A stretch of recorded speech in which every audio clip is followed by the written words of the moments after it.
Hello အားလုံးပဲမင်္ဂလာပါဒီနေ့ချိုးနဲ့တူတူလက်တဲ့အတူတူဆက်ရအောင်ပေါ့နော်ဒီဆက်လီကိုချွာ shopping ကနေဟိုတနေ့ဝယ်ထားတာပေါ့နော်သူ့စီမှာပစ္စည်းတွေကအစုံတော့ပါတယ်ဒီမှာပုံစံတွေနဲ့ဟာလေးတွေရော UV light တွေရောလက်တဲ့ညှပ်ပြီးတော့ဒီမှာလက်တဲ့ပုံစံဖော်တဲ့ဟာတွေရောအကုန်အလုံးအစုံပါတယ်ပေါ့နော်တွဲကြတော့ဘတ်100စွန်းစွန်းလေးပဲပေးရတာပေါ့နော်100နဲ့5ဘတ်ပေးခဲ့ရတာပေါ့ချွာကြတော့မကြချူကအရင်ဆုံးဒီလက်သေးဆိုင်လေးအရင်ရွေးလိုက်တယ်ပြီးတော့မှဒီအောက်ကနေခံတဲ့ဒီ base coat လေးကိုအရင်စိုးလိုက်တယ်ပေါ့နော်အဲကြမှာလက်သေးကပို့ပြီးတော့ခံပြီးတော့လက်သေးမတိခိုက်မှာပေါ့နော်အဲမှာလက်သေးရွေးပြီးတော့ယူဝင်မှာတခါခဏပြရတာပေါ့နော်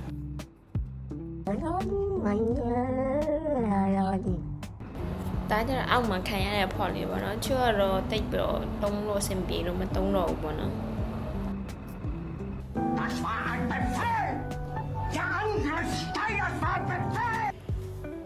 အရင်ဆုံးလက်တဲ့အရင်ညှက်လိုက်မယ်ပြီးတော့မှဒီပုံစံကလေးတွေကိုနှစ်ကိုက်အောင်ဖော်လိုက်မယ်။ဒီဂျယ်လီနည်းနည်းပဲယူလိုက်အများကြီးယူကြမလို့အမှဂျယ်လီကိုကိုယ့်ရဲ့လက်တဲ့အခွန်ပေါ်မှာထည့်လိုက်ပြီးရင်ကိုကဒီလက်တဲ့မှာကတ်လိုက်ပြီးယူလိုက်တယ်မှာပြလိုက်ရပါပြီ။ဒါပေမဲ့တစ်ချက်တော့ရှိပေါ့နော်။ယူလိုက်ပြတဲ့အခါမှာတော်လေးကိုကြောင်ပြပေးရတာပေါ့နော်။အဲ့ဒါနဲ့ပဲယူလိုက်လေးပြလိုက်နောက်တစ်ချောင်းကတ်လိုက်အဲ့ဒါနဲ့ပဲရွာလဲနာပါနော်အဲ့နိုင်လေးတစ်ချက်ကြီးလိုက်တာနဲ့8နာရီခွဲကနေပြီးတော့မှ10နာရီခွဲ17နာရီထိထိုးသွားတာပေါ့နော်3နာရီလောက်ပေးလိုက်ရတာဒီလက်သေး6တော့ဖို့ပေါ့နော်တော်တော်လေးကိုချိန်ပေးရတာစိတ်မရှိတဲ့လူတွေဆိုရင်လုံးဝကိုမကပ်ပါနဲ့လှရှိရင်တော့ကပ်ပါနော်6.5 hours later 3နာရီလောက်အချိန်ပေးပြီးတော့တဲ့အခါကျရင်တော့လက်သေးရနည်းနည်း6လာပြီပေါ့နော်နည်းနည်းမာလာပြီအမမာလာပြီဆိုရင်တော့ကိုယ်တစ်ထက်လို့စမ်းကြည့်ပေါ့နော်သူ့ရဲ့ဒီလက်ထိတ်ကဟာတွေကို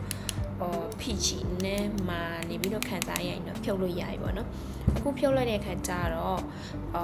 သူ့ရဲ့အောက်ကမတက်မရက်လေးဖြစ်နေတော့မှာပေါ့နော်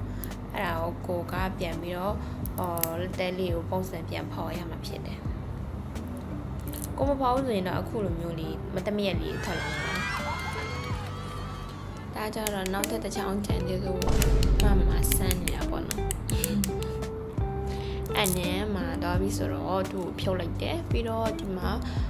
လက်သေးကိုညှက်ပြီးတော့ပုံစံပြန်သွင်းရအောင်ပေါ့နော်ကိုလိုချင်တဲ့ပုံစံညှက်ပေါ့နော်အတူရှည်အချွန်ကြိုက်တဲ့ပုံစံညှက်လို့ရတယ်ပြီးရင်ဒီမှာပြန်ပြီးတော့တိုက်ပြီးတော့အချောတက်ရပါမယ်ဒီမှာဆိုရင်တာမျိုးပုံစံလေးရလာပြီပေါ့နော်အပြီးရင်သူ့ရဲ့ဒီအပေါ်ကနေတောက်ကုတ်လေးကိုစိုးလိုက်ပြီးဆိုရင်ယူမှခဏလောက်ပြလိုက်ပြီးဆိုရင်အကုန်လုံးကပြီးသွားပါပြီလက်သေးလေးရဒါဆို final result လေးပေါ့နော်အားလုံးသဘောကျမယ်လို့ထင်ပါတယ်နောက်မှတွေ့ကြမယ်တတာ